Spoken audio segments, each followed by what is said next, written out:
E huro ana tētahi iwi no Tauranga Moana I tana toa I te pōti o Tauranga. I kitea mātou te koretakitanga o te pōti ki tō mātou nei taiao, ki ngā kōrero tūturu o te moana, ki te mauri o te moana pērā ki tō tātou nei maunga. I tono a te pōti ki te whakawhanake I o rātou mahi, engari auare ake.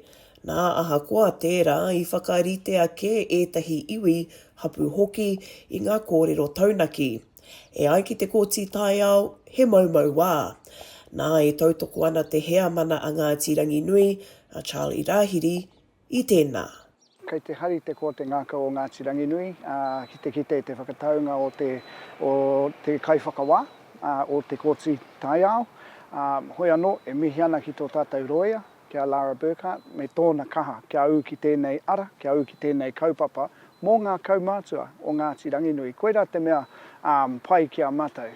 Mō a rātou nei mā tauranga, tō rātou nei tohungatanga, kei te whakai mātou ki te utua, taua mahi.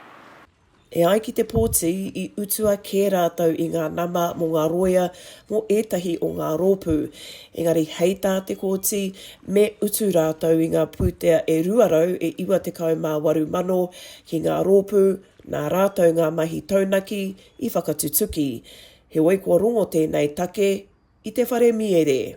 Kei te tino mihi ki a Tauranga, kāroa nei whawhai tēnei mea, ko kitea e te kōti, I warātou rawa ko maumau hia, I roto I ngā tau. Me te mea hoki, kua whakakorengia e te Port of Tauranga I o rātou mahi ki roto I te wāpu. Ai, hari anau, ko whakawhiwhia ki aua iwi etahi herini, nā te mea I pau I a rātou, e hea rāne haora mahi. Engari kāore a Shane Jones e hari ana mō tētahi wāroa.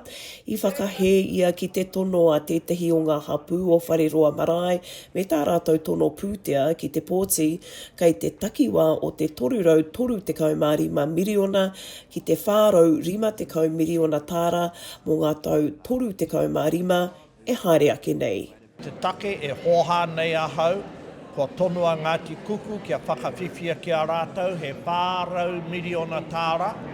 Nā wai rāna I teka me pērā te nui o te pūtea whakawhiwhia atu ki a rātou, ko te ingoa taua hapu Ngāti Kuku. Whakamutua e nā mahi pōhoho. Every time somebody has veto power over a minor expansion of a port or ask for 475 million as koha to not have a cultural objection to a port opening, that hits people in the back pocket, it hits the poorest people the hardest, it hits Māori the hardest. Kua roa Ngāti Kuku e wero ana I te pōti me te tāmitanga ki tōna hapu marae hoki.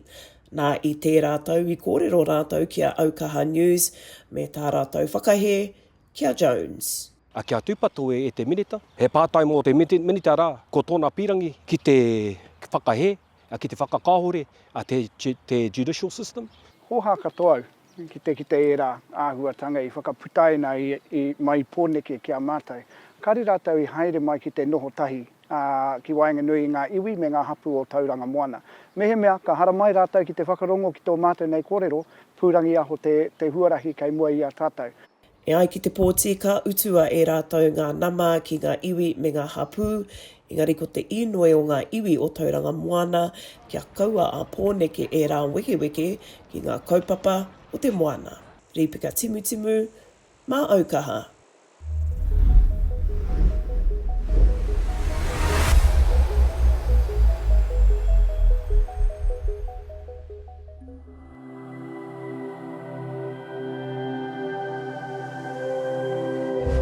Ko te reo, te take.